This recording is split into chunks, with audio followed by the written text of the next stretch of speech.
from the mound. The Giants have won the ball game. Bill Laskey, in his first major league start, has shut out the Montreal Expos. To the mic. Friend of the show, let's bring in Bryce Eldridge. Let's welcome in Lee Jung-hoo from Rocky Mountain, North Carolina. He wears number 65, Landon Root. Well, I appreciate it, Bill. I always enjoy talking to you. Let's welcome in Wade Boggs. Let's bring in Will the Thrill. He's the ace of the staff. Let's welcome in Logan Webb. Logan, how are you today? Hi, I'm doing good. Good to be on here. Welcome to Extra Innings with Bill Laskey. Giants sweep the L.A. Dodgers. Sponsored by Lunardi's Markets of the Bay Area. Quite simply the best. Right here on your exclusive home of the San Francisco Giants. KNBR, the sports leader. Here's Baraki throwing. Swing, and there's a high drive deep down the left field line. Way back there and gone. Aaron Judge launching one into the tunnel and off the roof of an ambulance that is parked out there. And Judge, for the second day in a row, hits a home run into that tunnel. All right, welcome into our first official extra inning post-game show of the 2026 San Francisco Giants baseball season. And I wish we could talk better than what we start off with, and it's another loss for the San Francisco Giants. Wishing a couple chances, but again, the double play ball erased every opportunity in 4 innings of this game. We'll get into it, but the Giants played a little better today. They ended up having 9 hits. They scored a run. That was a plus. 1 run on 9 hits, 3 walks, but 2 for 7 with runners in scoring position. They just could not amount a good hit, a quality hit, and a runners in scoring position hit. But again, the Giants played better, and I say that because there was more life in the bats. There was a little bit more aggressiveness. There wasn't big swings. They were putting the ball in play. 8 strikeouts still, but again, they played better baseball.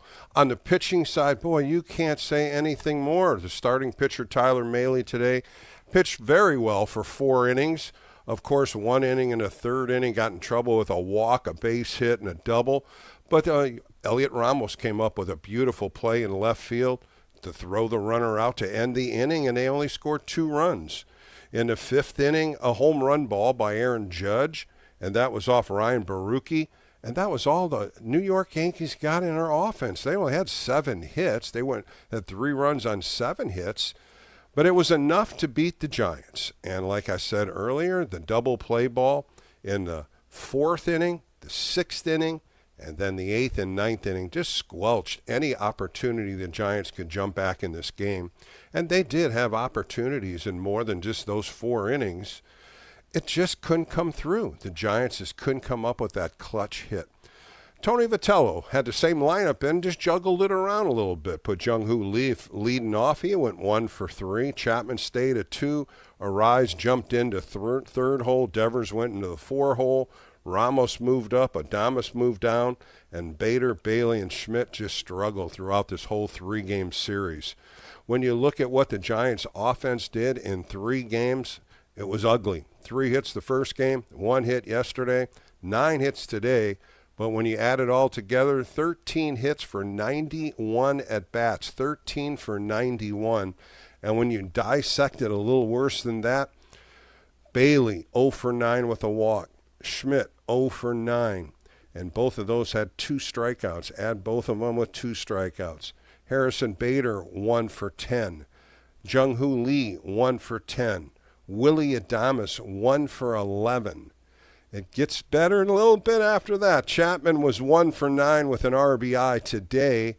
Arise went 3 for 11. Ramos went 3 for 10. These numbers are not good, and they're not good enough for getting a W, and that's what happened in this 3-game series. The offense sputtered, and they just couldn't come up with enough runs to beat this mammoth New York Yankee team. On the other side, they held Aaron Judge 2 for 13. He had 7 strikeouts in a 3-game series, but both those hits were solo home runs. The one that really bothered the Giants' offense, or I should say the Giants' pitchers, was Giancarlo Stanton. He went 6 for 12 in this 3-game series, a home run, 2 RBIs. He ended up going 2 for 4 tonight also. Had 2 hits in each game. He can still hit. He's 36 years old. 36 years old, Giancarlo Stanton is, and he's still putting up good numbers. The offense just couldn't get anything going against Will Warren. He went 4 1/3, giving up 5 hits, only 1 earned run. And then their bullpen shut him out. When you talked about Hedrick, Byrne, Hill, and Bernard, and David Bernard at the end, he was throwing nothing but splitters, curveballs, and a couple fastballs. So he went a lot of secondary pitches, but the splitter really helped him out in the 4-6-3 double play to end the game when Patrick Bailey hit the ground ball to second base. So a lot of things just didn't go the Giants' way. An off day tomorrow. They're traveling to San Diego tonight. They'll be playing the Padres for 3. Landon Root gets the start on Monday. Logan Webb on Tuesday. Adrian Hauser on Wednesday. And here's a name that you're going to scratch your head on. Walker Buehler has made the Padre pitching staff, and he's starting tomorrow on Monday, his first start with the San Diego Padres. Of course, all the years he had with the LA Dodgers, and then he moved over to the Boston Red Sox. So tomorrow, we should say off day tomorrow. Come Monday, this team's got to gel. This team's got to get better, and the offense has to score more than 1 run in a 3-game series. All right, we're going to take a quick break. We're going to talk a lot about what's going on with the Extra Inning post-game show. A lot of sponsors, some new sponsors, some giveaways, a lot of good stuff going on in the 2026 season right here on the Extra Inning post-game show. 415-808-KNBR. Let's get some phone calls going. Let's talk about this Giants team, what you believe they need to do. Right now, the offense is sputtering. The pitching has been pretty good. I'm Bill Laskey. We'll be right back here on KNBR, the Sports Leader.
KNBR Extra Innings with Bill Laskey keeps the postgame rolling live right here. Sponsored by Lenardi's Markets of the Bay Area. Quite simply, the best. On KNBR 104.5 FM and 680 AM. The sports leader. Welcome back to the Extra Inning Post-Game Show. Giants lose a tough one, 3-1 at Oracle Park. They dropped the first 3 games of a 3-game series against the New York Yankees. A day off tomorrow. Off to San Diego for 3 before they come back here for a 4-game set with the Mets and the Phillies for 3. But I want to thank some sponsors right off the bat to sponsor the show, and 4 of them have been with me for all 7 years, as this is the start of my 7th year. Of course, my major sponsor is Lenardi Markets of the Bay Area, 8 locations, a great sponsor, great supermarkets all across Northern California. Pettinelli Financial, a good friend of mine, John Pettinelli, for all your financial needs. They're out of Redwood City. Of course, Handlery Hotel, John Handlery in Union Square, Handlery Hotel in San Francisco, as well in San Diego. Handlery Hotel has a great hotel down, beautiful. If you're going to San Diego for this 3-game series, check out Handlery Hotel down in San Diego. And, of course, the WAG Hotel, and they have so many different locations for dogs as well as cats. And we'll get into some of my new sponsors as the show progresses. But all 4 of those have been with me for all 7 years, and I want to thank all 4 of them for supporting me in Extra Innings. Let's get to the phone lines. Got a few on hold. Let's go to Don in San Francisco. Don, you're on Extra Innings. How are you tonight? Oh, it's a very disappointing weekend, I'm just kind of concerned about the bats what the Giants are having. I know it's early season, but they got to get themselves together, Bill. I agree. I mean, I threw the number out there, Don, 13 for 91. I was just talking to my producer, Ryan, and, looking through all 3 games, there wasn't one pinch hitter to pinch hit in any of the 3 games. He kept his solid lineup in for every at-bat. He didn't have an at-bat for Encarnacion. Koss, he could have hit for Schmidt. There was times where he had opportunities in the bottom part of this order where he had Bader, Bailey, and Schmidt that really didn't hit the ball at all, and he didn't use his bench, and that kind of concerns me on how to pinch hit. He's got to get some different blood in this lineup. You don't have to start these guys, but I thought in 1 or 3 of these games he would have had some pinch hitters, Don, and I think that's the first question mark I would ask.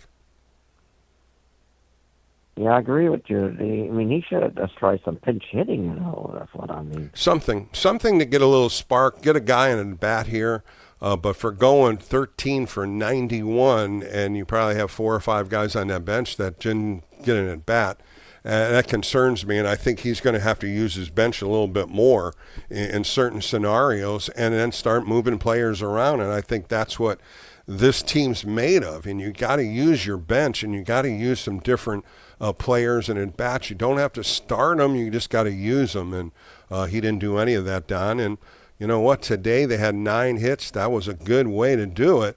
But 4 innings with inning-ending double plays just took them out of any threat. Okay, thanks a lot, Bill. Get back to you later. We'll see what goes on, Don. It's only 3 games, but at the same time, we would have loved to have seen them at least win 1 of these 3 to get this Oracle Park jumping a little bit more. But they didn't do it, so we'll have to wait till next weekend when the Mets come in. Let's go to Ron. He's in San Lorenzo.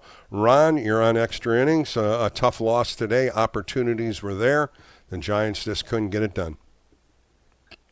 Yeah, they didn't get it done, Bill. It's not looking good. Adames is already dropping in the order. We just signed him last year for almost $200 million. He's already dropping in the order.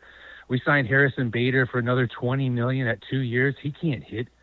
I don't even think he's a major leaguer. I don't know. You know what? Wait, Ron. Wait a minute, Ron. Wait a second here. I'm going to pull you back a little bit here. There's only 3 games here, and I'm not just going to start diving into these guys. Their numbers aren't there, but the whole team hasn't hit. They're 13 for 91. And the reason why I put Adames down, he had him in a 4-hole. He's not a 4-hitter. And he only got 1 hit. He was 1 for 11. We could nitpick every guy in this lineup, Ron. It's not certain guys, and it's not about contracts.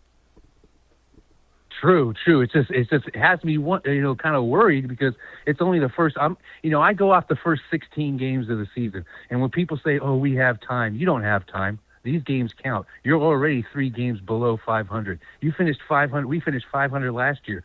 That means we have to play 3 games over 500 just to get back to 500, and we haven't even won a ball game yet. I'm sure, Ron, you've looked at the schedule. You have looked how tough the schedule is in the first 15 games.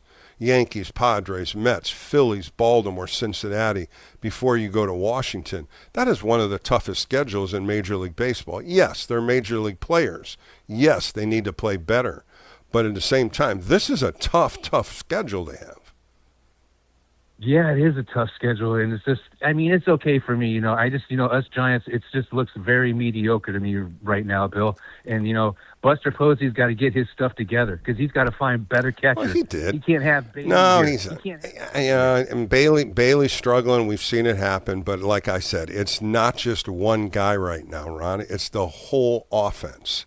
And the whole offense, they had opportunities for double play balls, for inning-ending double plays, took them out of anything. When it got in the 8th and 9th, bam, bam, double plays. The 4th inning double play, 6th inning double play. You can't win like that. So we're not going to single people out. I will say this whole offense got to get better. But, Ron, we'll talk as this season gets going. Let's go to Mark Anthony. He's also in San Leandro. Mark, you're on Extra Innings with Bill Laskey. How are you doing this evening? Bill, it's always a pleasure. It's just the beginning of the year. My thing is it looks so good in spring training. I mean, how many years have we talked? They're just rolling along. I believe they had the best record in the spring. So our hopes are always high. Unfortunately, when the real season starts, that's when it counts. And unfortunately, they played the American League champs. I take nothing away from the Yankees. A very potent team. Pitching wise, I like their starters. The guy that pitched yesterday was throwing flame. He was throwing smoke. They couldn't hit nothing. Sure was. Fastball, everything. Yeah. Now, our guy that we pitched today from Texas, I liked him. I thought he did really well for 5 innings. He threw a lot. They had to take him out. But our hitting, Bill, this is what kills me when I go to the Giants games. I mean, you got to have some kind of excitement, man. You got to have station to station. And that's kind of where I threw it. That's kind of what I just said to Ron. It's not just one hitter; it's all 9. And then the other thought I had was he didn't use any pinch hitters, and I'm not understanding why he didn't try Encarnacion against Tim Hill. He could have used Koss for Schmidt. There was times where he could have used a couple bench players. See what action he could get. Who knows? One guy could pull one in a gap. One guy gets on base. He used Oliva to pinch run, but he didn't use anybody else to hit. And your team's 13 for 91, and literally today you had 9 of those hits, and there still wasn't any offense. So I was just a little mystified that there was no pinch hitting here, especially later in the game. And as the saying goes, Bill, what do you got to lose? When you're only getting one hit in a game, you got nothing to lose. You throw the kitchen sink at him if you can. Bring guys off the bench. Throw anything you have. These guys are fresh out of spring training. You want to get them at bats. You need to get them at bats. Now, before I get on with you, I'm Googling, is Encarnacion and Matos still on the team? I didn't know that. No, Encarnacion is. Yeah, they kept Encarnacion. They ended up waiving Matos. I don't know what's happened here with Matos. I don't know if anybody claimed him or if he would take a job in Sacramento, because after 3 days, if nobody claims him, he becomes a free agent. And I don't know if the Giants would want him back. I don't know what their thoughts are on him, but we don't know what's going on with Matos. But Encarnacion was on this team. He was one of your best hitters in spring training, and he didn't get one at bat in this 3-game series. That just puzzles me a little bit. Couldn't play first base one game. That's what I'm saying. He could have easily pinch hit for Casey Schmidt. Casey Schmidt, 0 for 9. Exactly. And he looked lost at the plate. He's taking a right down the middle. Every time he comes up, he takes a strike. Now, Devers, I don't know what happened to the man, but it ain't the same guy that was in Boston. And I hate to single him out, Bill, but I'm telling you, I'm going back to last year, and I'm looking at him right now. He hit into a double play and killed a rally in the 8th inning when Chapman got on, and then the other cat, Arouse, got on, and they were Arise got on. Yeah. And he hits into that was a whole inning. That was a total different inning. That was, you're talking in the 8th inning when Arise got a base hit and he swung at the very first pitch, and into a 4-6-3 double play. In the 6th inning is when Devers got the double, and then Ramos got a base hit.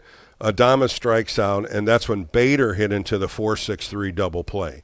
There was opportunities in this game where 2 on with nobody out and they didn't score. And that double play just wiped them out of any kind of, run support or getting back in the game. And that's what killed all the rallies, the double play. That's 4 of them. So we'll find out, though, Mark. It's an early part of the season, and I really would like to know why he has not used anybody on his bench. That would be one of the questions I'd ask him if I was in that press room, because these guys need to get at bats. If you have them on your team, they got to be in there to help this team to get a hit or play a little bit more, and he didn't use anybody in the first 3 games. But we'll find out more. Let's go to Bill in San Jose. Bill, you're on Extra Innings. How are you this evening, Bill? Hey, Bill, great. I know the season, it's early, but I did have maybe a structural question, not to pile on, but, the Giants over the last many years have had a hole at first base, right?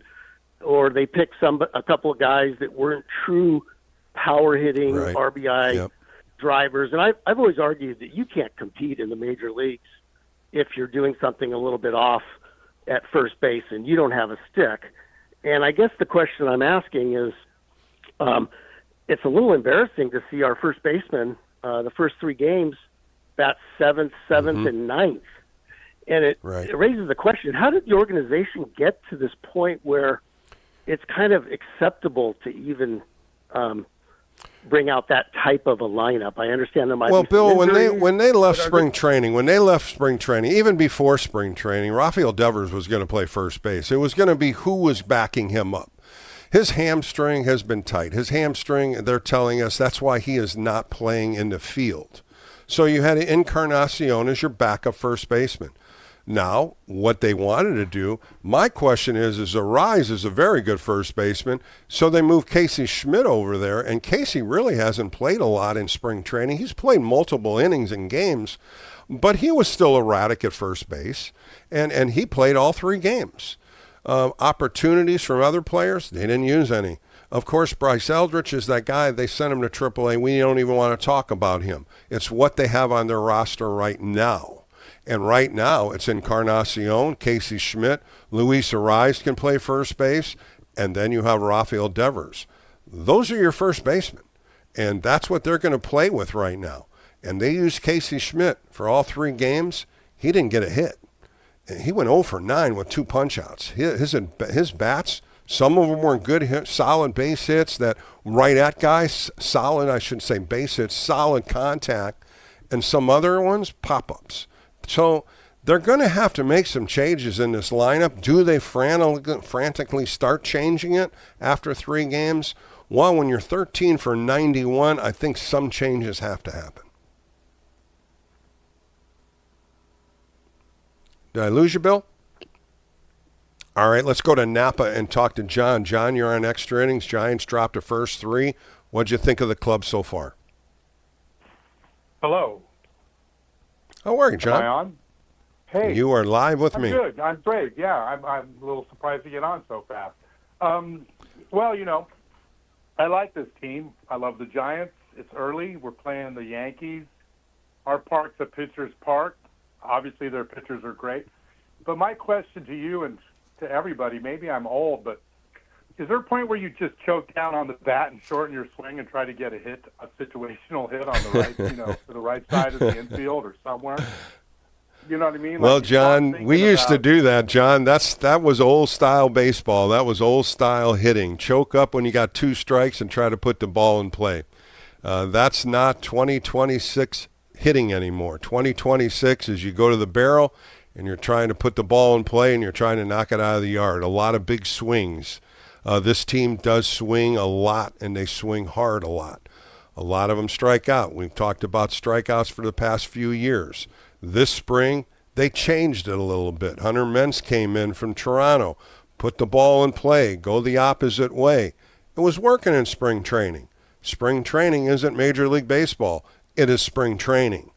You're not playing against the top-line pitchers for 5, 6, 7 innings. Your top-line pitchers are usually in the top 3 or 4 innings.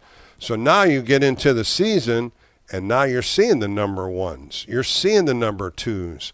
And when you start looking at those pitchers for the Yankees, this Yankee staff is stocked. And they have a good lineup on their offensive side. When you look at what they did last year, 94 and 68, a very good team. The Giants had a couple opportunities to win a couple of these games. Today, the double play kicked them. But going back to choking up, they don't do choke-ups anymore. I wish they would. I wish they would go back to old school, but they don't do it anymore, John. But here's the other one. It's 3 games in. If we got one out of the Yankees, I would have been happy. We didn't. Mm-hmm. If we're 500 at the end of this month, I'm happy. If we're even close to 500, I'm happy. It's a rough first month. It sure is. All going to be, pulling our hair out at times. But I like this team. I like this team better than last year's team. I mean, I'm not throwing Buster under the bus. I'm not going to throw these guys under the bus yet. I think there's no need. There's no need to anything like that. There's no need to start picking on anybody. And I had a previous caller to start calling guys out because of their contract. That has nothing to do with it.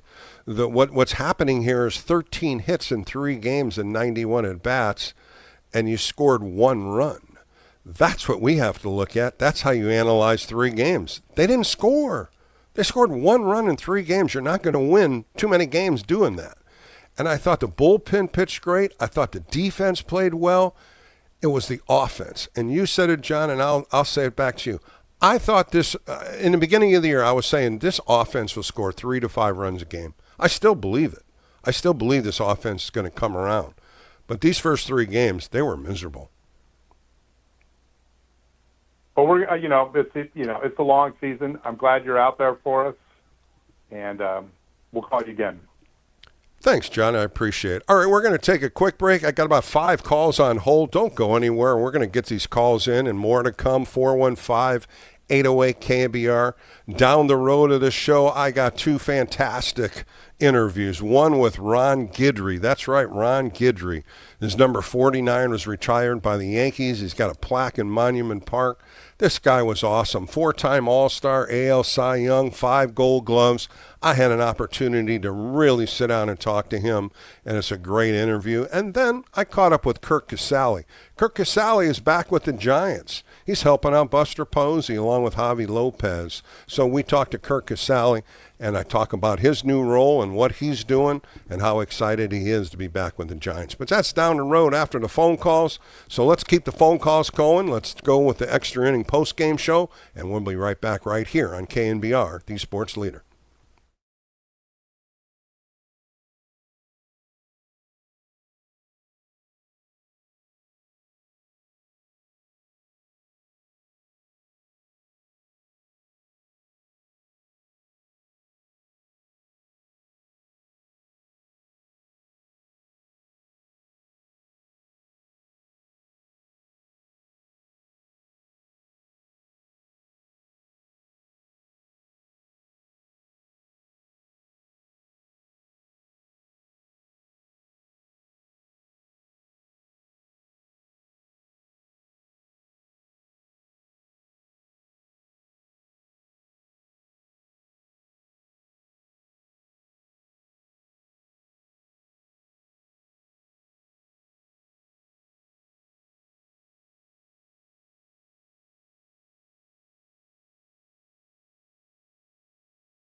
Bill is back. Fired up, bringing it, all excited. This is KNBR Extra Innings with Bill Laskey. Sponsored by Lenardi's Markets of the Bay Area. Quite simply, the best. Listen on your Google Home smart speaker by saying play KNBR. All right, welcome back to the Extra Inning Post-Game Show. On a Saturday, our first official show for the 2026 season. My name is Bill Laskey. I'm going to welcome in Birdman Bats. Of course, Birdman Bats has been a sponsor for a couple years now. They're out of Redwood City, a great, great company. Go to birdmanbats.com. Take a look at some of the bats they have, and you can get an authentic bat. You can get your own bat made. Also, Thatcher Popcorn, another sponsor coming in. Great popcorn, specialty popcorn company. We're going to be throwing out some giveaway popcorn packages as the season gets going. Man Cave Memorabilia, a great memorabilia company. mancavememorabilia.com. If you have memorabilia, sports memorabilia out there, any kind of antiques, you can give them a call and they'll price it out for you and even sell it for you. So couple last ones, I got Express Plumbing. Express Plumbing, a great plumbing company in Northern California. A great, great guy. Nick and his family run it. Over 37 years they've been doing it. They do an exceptional job if you need any kind of plumbing work for commercial or residential. And then Golden Bear Solar, a great solar company down in Peninsula. Good guys. I've been knowing them for years, and they're jumping on. So give them my new sponsors to take a look. Golden Bear Solar. Great, great company. So welcoming all my new sponsors as well as the old ones that have been supporting Extra Innings for over 7 years. All right, let's get back to the phone lines. Let's go to Mike. He's in San Francisco. Mike, how you doing on a Saturday?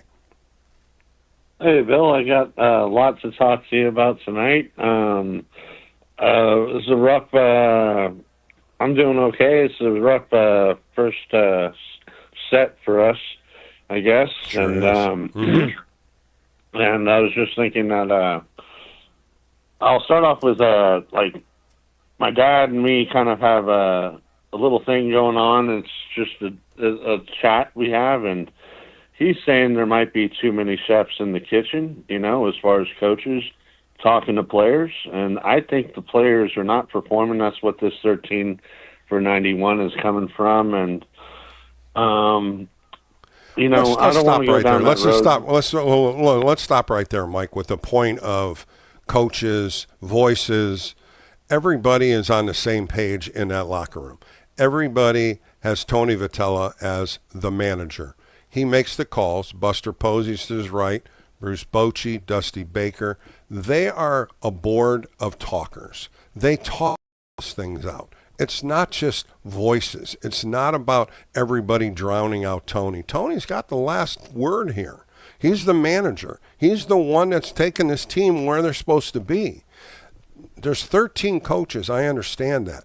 But everybody talks the same language. So we got to forget about that. And let's dwell in on what goes on in the field. And I think you hit it and I hit it. If this offense would have scored 3-4 runs each game, we would have been talking differently. But they only scored 1 run in 3 games. And I think that's where the negatives start coming out. And when you only have 13 hits, that's not a lot of hits in 3 games. But you got to look on the other side, Mike. This New York Yankees staff is pretty damn good. They didn't win 94 games last year without going back to what they had. So you got to give them some props. But yes, we are concerned about the offense. All right, Mike, cut off me. I thought we were going to talk a while, but that's all right, Mike. We'll get in town. We'll talk more as the season gets going. But I think what we need to draw back on, we just need to draw back on too many excuses and too many words of this is what it should be. It's 3 games in. But I want to talk about what happened on the field. That's what we have to dive into. The bullpen, fantastic for 3 games. 2 solo home runs. 12 2/3 innings they pitched. 14 pitchers were used. And I thought their bullpen was a big question mark. They did outstanding. The defense. What about Luis Ariz? How about the plays he's made at second base? 2 beautiful plays yesterday, a beautiful play over his shoulder. They were calling him Jerry Rice and coming out and catching the ball. John Miller mentioned Jerry Rice was going back and catch that ball. This is good baseball, the defense. Harrison Bader coming in on a couple balls, going out to the left field making a couple catches. How about Elliot Ramos throwing a guy out at home? These are all positives. These are things we have to build on. But I think the only question mark I have is the hitting. Too many strikeouts, not putting the balls in play, and you've only scored 1 run. So let's get back to the phone lines. Let's go to Safe at Third. Safe at Third, what do you got for me tonight, my friend? My friend, it's good to hear your voice, and I always love your commentary. I feel like old friends with you, my buddy. Give me a minute. I'm right there with you, buddy. What's that? I was mad as hell these last 2 games. Mad as hell. The double plays I was scratching my head on today. Safe at Third, those ground ball double plays. I was like, not another one, not another one. And boy, they just hit them right to them. And it was the easy 4-6-3s, 6-4-3s. There was one 3-6-1. I mean, hey, the defense the Yankees put out there, they're quick. Their infielders were good, quick hands, turned a double play. 4 double plays the Giants hit into, and every one was an ending double play. Very much so. What really caught me, Bill, was yesterday's game. 13 strikeouts. Yeah. That was inexcusable. That's like 12 turnovers for the Warriors. You cannot win baseball games with 13 strikeouts. I pictured better and I do think they're better. I'm a 70-year Giant lover from the Polo Grounds in New York. I think this team is better than last year. I think Buster is headed in the right direction. It's just got to get these guys to. And I'm going to go. I got to let Casey Smith go. I don't think he's a big leaguer in the sense of the Giants, what the Giants need. He has to go. We've given him enough chances. I truly believe. Well, I go back to this Safe at Third. The problem that came out of spring training was, they had Rafael Devers playing first base. And I really believe Rafael Devers wants to play in the field. He's more comfortable playing out there. He wants to play. He was a third baseman. The DH role for him, he's thinking too much and he's swinging too hard. We've always talked about his swing path. Sure, he hits bullets when he gets on it, but he also strikes out a lot. As a DH, that's all he can do right now because they keep saying his hamstring isn't well enough to play first. So who do you put in there? Encarnacion, or Casey Schmidt? That's what you have there. And that's it. And that's the trouble of it. Bryce Eldridge isn't coming back up. He's in AAA. So they're going to have to figure something out. But Casey Schmidt's at bats 0 for 9 with 2 strikeouts. This isn't happening for me. But did you look at the strikeouts when he struck out? Did you look at him personally? It's like I looked in his Woody. It's like he gave up. It's like he gave up, Bill, when he was striking out. I'm looking at this guy. I want patience. He does swing hard some. Yeah. Yeah. I want patience like, man, this is God. You remember, Bill, we talked about a couple of seasons ago, we need a guy like Luis Arias. We talked about it, you and I. Yeah. Now we got it. This guy is patient. The Giants going to have to be He totally patient. is. He struck out today, and I don't know if you saw it when they shot the dugout. He was upset. He was punching, the bench. He doesn't like to strike out, and he ended up, when you're looking at what he did, 3 for 11 for the 3-game set, but he only struck out once. But, he's a guy that's going to put the ball in play. A lot of times he's going to get a lot of ground ball outs, but also, he's going to get on base for you. And today he had a nice base hit in the first inning, got a nice base hit in the 8th inning, beating that ball out at shortstop. Goes 2 for 4, but that's it. The double play and the strikeout in the first inning by Elliot Ramos with the first and third. There was opportunities in this game, Safe at Third, not just 1 or 2, like 4 or 5 times they had opportunities to score. They just couldn't get the ball in play. And the strikeouts mounted. They had 8, but the double plays took everything away. But at least that was a good thing, Bill. They had chances.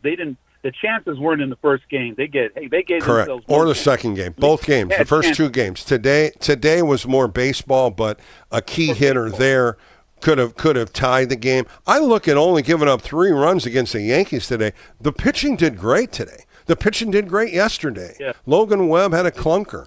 But those second two games in a row, I thought they pitched well. Robbie Ray pitched great. The bullpen, how can you say the bullpen's struggling? They go 12 2/3, only giving up 2 solo home runs. They have been pitching lights out.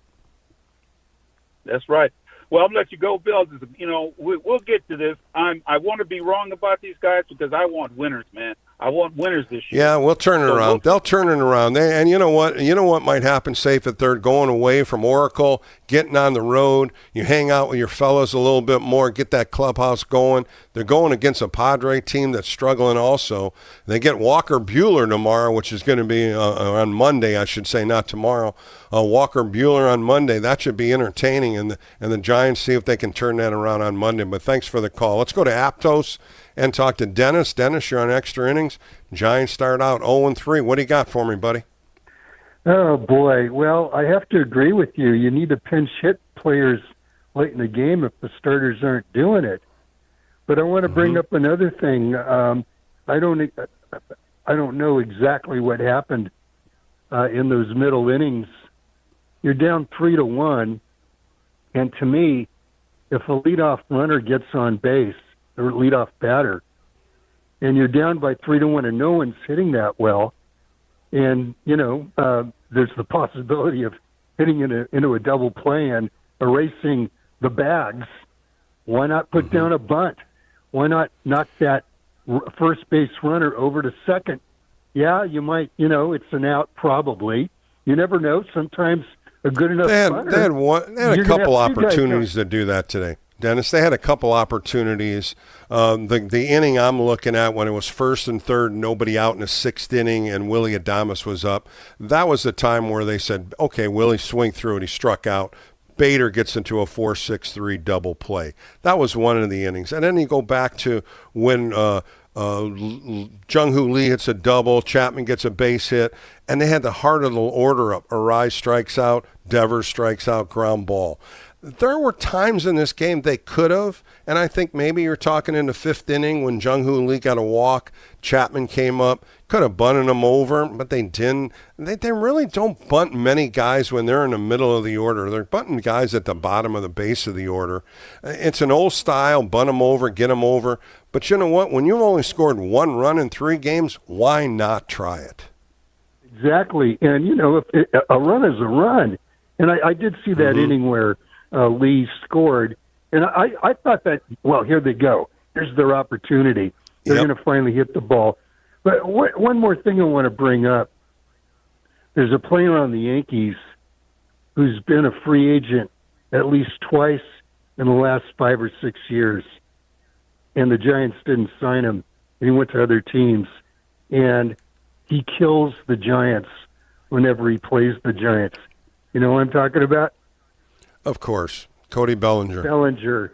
Exactly. Yep. Yeah. There was no way he was not. He's a free agent. He threw it out there, and he knew he was going back to the Yankees. The Yankees had him penciled in. It was just go out, test a free agent market. Of course, he played with the Cubs. I think the Giants were looking at him right before he signed with the Cubs. MVP. What can you say? An MVP in the National League when he was with the Dodgers. The guy can still hit. I mean, you look at what he did in this series. He went 4 for 11, which was pretty damn good. He had 2 nice hits this year. And had a triple in the 1st inning, got another base hit in the 3rd inning. He can hit. And you put him between Judge, Rice, and Stanton, that's a middle of the order right there, Dennis. That's pretty hard to get out. Well, there's one guy I'm glad the Giants did get because he had a tendency to hurt the Giants, and that's Bader. So, it's 3 games. They should have gotten at least 1. But it is only the first 3 games, and there's 159 left. But they got to start winning, and they have to start winning down in San Diego. And I hope Bader's bat wakes up. All these guys need to start hitting the ball. I don't know about Schmidt, but right now I think Encarnacion. I saw him play last week down in Phoenix. The Rockies game, which had to be moved tonight because it was so hot. So hot in Arizona. You're absolutely right. Yeah, they got to do something. They got to change it up. I thought they would change up the lineup today. Yesterday, Tony Vitello in the post-game show says, hey, we're thinking about changing it. All he did was to change the order, and he kept the same 9 guys in. That's kind of why I said it in my open. He kept the same 9 guys in all 3 games. I thought there was times yesterday and today he could have used a pinch hitter.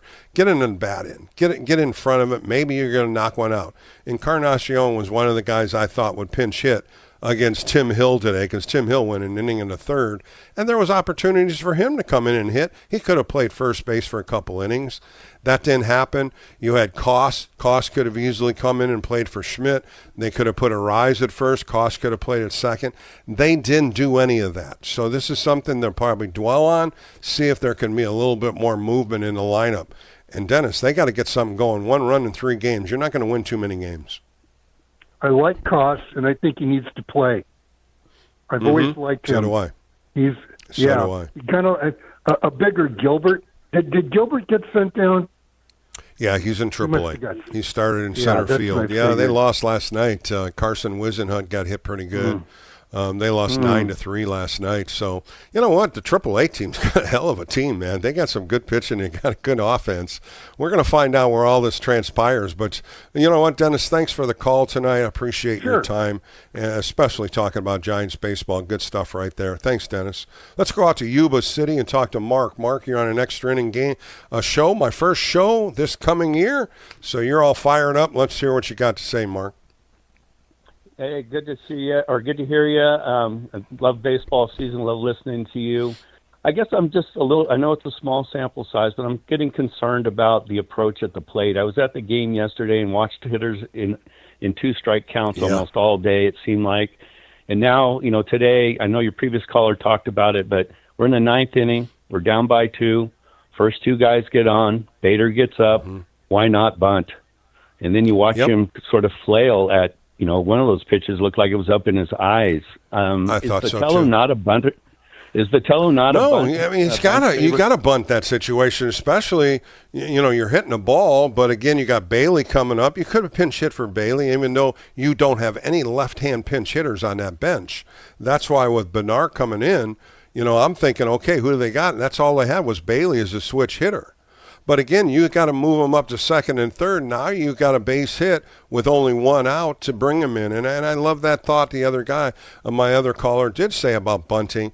And I didn't see that 9th inning, and you brought it up. That's a great point, Mark. And that was a time of the game they could have bunted. And it could have made a margin for them to tie that game up with a base hit on a good bunt. And third, you know, the ground ball, it probably scores you 1 run at least, and then the other guy goes to third, and you never know what happens with the third. Right. But anyway, you know, I appreciate you very much listening to you after all the games, and I'm hoping maybe we can get this thing turned around. Yeah, same here, Mark. I think so, too. But, you know, when you score 1 run in 3 games, they got to get something going here. And like I said, going to San Diego, you got tomorrow off. Get this team out, do some things, get some fun, get some excitement, and get a clear head going into this Padres series. But, Mark, thanks again for your call. Hey, we're going to take a quick break. Got still a lot on the board here. We're going to continue to talk Giants baseball on my first extra inning show. So take a break. We'll come back with more. I'm Bill Laskey. This is KNBR, the sports leader.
The game may be over, but we know you want to talk more ball. So KNBR Extra Innings with Bill Laskey continues. Sponsored by Lenardi's Markets of the Bay Area. Quite simply, the best. We are KNBR 104.5 and 6.8, the sports leader. All right, back on the Extra Inning post-game show with Bill Laskey. Giants lose a tough one, 3-1 today, and they lost 3 in a row. Going down to San Diego with a day off tomorrow, a Sunday day off, which means Extra Innings will be on next Saturday and Sunday. I'll have a day off tomorrow. Hey, let's get back to the phone lines. Hey, Josh from Man Cave Memorabilia is on. Hi, Josh. How are you? Hey, Bill. It's Josh from Man Cave. Man, I'm excited for the baseball season, right? Giants seem to have a pretty solid lineup this year. Crowd showing up as always. Listen, I wanted to extend an invitation to your audience and let them know if they complete an inquiry form on our website about any memorabilia or cards they want to sell or collections they want to consign, I'll enter them into a raffle to win a Will Clark MLB authenticated signed Louisville Slugger bat. All they need to do is simply go to mancavememorabilia.com, click on the Bill Laskey tab, and complete the form. And by the way, I love Extra Innings on KNBR. Take care, Bill. That's great, Josh. Thanks so much for the call. And there's our first giveaway. All right, a Will Clark bat. Go to mancavememorabilia.com. Go to my page there. Fill out a form. And Man Cave Memorabilia, you might be the winner of a Will Clark official bat. Pretty cool right there by Man Cave Memorabilia. And we'll be doing giveaways all throughout this season, so that's a good one right there. Let's go back to the phone lines. I missed Josh. Let's go to Dave. He's in San Francisco. Dave, you're on Extra Innings. You want to talk about Harrison Bader. What's up, buddy? Bill, how are you? Well, a little disappointed. They only scored 1 run in 3 games, but you know what? We turned the page and we start again Monday in San Diego. So let's see if this offense can gel then. But no, actually, just to pick up on your last caller, he was talking about why didn't they bunt in the 9th inning. Mm-hmm. Well, I was calling because Bader comes up, first and second, no outs against Bednar. You know what his record was against Bednar? 0 for 7 with 4 strikeouts. I was going to say, I'm afraid to listen to him. It's not good. you know what it is now, Bill? It's 0 for 8 with 5 strikeouts.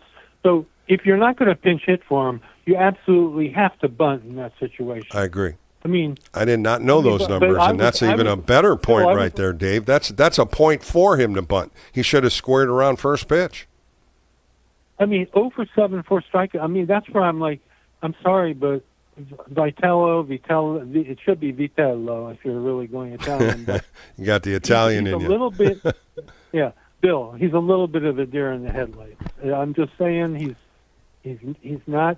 He doesn't seem to have the feel for the pro game yet. And I'll give him plenty of time, but it's like, dude. Well, one of the things he said that, you know, and I played professional baseball for 13 years, and one of the things he said, I think it was yesterday's post-game show, all the big crowds, everybody's nervous, everybody. No, Tony.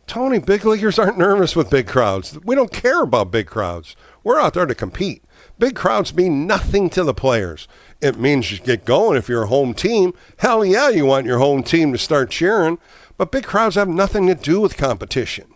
At the big league level, that has nothing to do with it. Today, I agree. There was times he could have bunted. There was times he could have pinch hit. And you, and especially that last caller, that 9th inning bet, you guys hit it right on the head. I missed that one. I usually don't miss them, but that one's I missed, and you guys are both right. He should have bunted. Just he never has coached in the major leagues. Bill, he never played in the major leagues. I know. Okay? It's I know. both. It's not just one or the other. And also, I don't know. I lost my train of thought there. But I mean, the game's fast. The game's fast, Dave. The game is fast. It's fast on the field. It's fast as a pitcher. Things happen fast. But he's also got some mufflers around him that he needs to listen to. He's standing on the steps today and yesterday all by himself. He needs to have 2 coaches, 1 on each side of him, and they need to keep talking to him. That's why Ron Wotus is in that bench. Ron Wotus, I want him sent next to him. Ron Wotus did that for Team Italy. He's a great bench coach. Get him sent next to him. Get them talking. And that's what he needs. And there's other coaches on this team. There's other coaches that he wants on this team. There should be some more action off that bench. And I agree with you. they should have bunted Harrison Bader. Now you're telling me his numbers. But I was with you. I was sitting here thinking, who could we pinch hit? And I realized we don't have a lefty on the bench. Nothing. Yep. It was talked about in spring training on a couple of my shows. We talked about the bench and how important it was. I really thought Drew Gilbert was going to be on that bench. I really did. He got injured. I think if he would have been healthy, I think he would have come on that bench. I think he would have been a good left-hand pinch hitter. But they really don't have any. They have 0 left-hand pinch hitters. So you're going to have to, sooner or later, tinkle with some of the players. But right now, he's got to use them all, and he didn't. But it's almost like he just freezes. He goes into freeze frame. It's like, okay, this is my lineup. This is who's playing today. And it's like, no, dude, you can change. You can. It's almost like it's like a new thing to him. Where any other normal manager would be like, would well, we're going to find out. He's gonna have to fight the woes with the goods. He's going to have to get that first win and get together and get this thing rolling. Because once you go down that rabbit hole, it's going to be tough to get out of it. And this guy's grinding every day. There's no question. He's a baseball guy. Buster thinks he can be at the major league level. There's a lot of ands and ifs and ors, but we got to give him the benefit of the doubt. I don't know about the whole fire and brimstone thing that he mentioned, and I don't think the players like that. That's not why they're not hitting Bill. Because he correct. We saw plenty of this the last few years. I mean, come on. Anyway, 13 strikeouts isn't about 13 strikeouts is not about a pep talk. No. Like I said, I'm here to talk. We've all suffered through this for the last several seasons. And that's why, Dave, you and I talking about this, Dave, it's between the white lines, and that's where I want to talk, the pluses and the minuses, what's good, what's bad. There was good defense in this 3-game series. There really was. There was good bullpen pitching. The starting pitching was good 2 out of the 3. The offense was where the big question mark was. Big question mark. But we'll find out, Dave. Big season ahead of us. But thanks for the call, Dave. Thanks again. We'll talk more. Let's go to Arizona and talk to my buddy Craig. Craig, you're on Extra Inning Postgame Show. How are you? My fellow Guillermo, good to have you back on the air. I still believe in Buster, but it went down a notch after this 3-game set. I've combed the lineup of the Giants. Wish they had more power. I'm waiting, Craig. I'm waiting for the pinstripe note. I'm waiting for you. Go ahead, fire away on your Yankees. Well, we played real good. I was impressed. I mean, yesterday all we had to do was have 2 home runs. Yeah. But you know what? When you hold Aaron Judge 2 for 13, and the 2 hits were solo home runs, you would have thought the Giants would have won 1 or 2 games because that's the guy that really crushes the ball for you. Giancarlo Stanton, what a series he had, 6 for 12. Those are your muscle guys. I think they handle them well, but you know what? They just couldn't score. And that's what I keep saying tonight. Let's not dive into Tony Vitello. Let's not dive into certain players. The offense, these 9 guys played every inning, and they had 3 at-bats or more in each game, and they only ended up having 13 hits. That's not going to win you many games. No, but the Yankee chemistry came out right at the start. The Giants are still looking for their chemistry, so let's just hope for the best. Yep, I'm right there with you, Craig. Thanks for the call, buddy. It's always great talking to you, and we'll be talking as the season moves on. I know we will. Let's go to Hayward and talk to Rick. Rick, how are you on a Saturday? I'm okay, and I got to give it to your last 3 callers. They've taken everything I wanted to talk to you about away. Got good callers tonight, man. They're fired up, and I think we're finding out the little holes that happen in this game. I forgot about that 9th inning. I got a yellow mark on it, and I missed it, but they are 100% right. Harrison Bader should be bunting. If he was 0 for 8, 0 for 9, I did not know that stat. And that just makes it even worse, knowing that stat, and he's swinging at a ball by his neck. Come on now. That was brutal at bat right there. Well, that's where you can and you should get on the manager about. because that's his It call. has to happen that way. I said the same exact thing to you. I said, at some point, Tony's going to have to step in and force these guys to do things that they don't want to do if they're going to continually strike out, swing at 1st pitches, roll over on the ball. You're going to have to make them hit and run. You're going to have to make them bunt.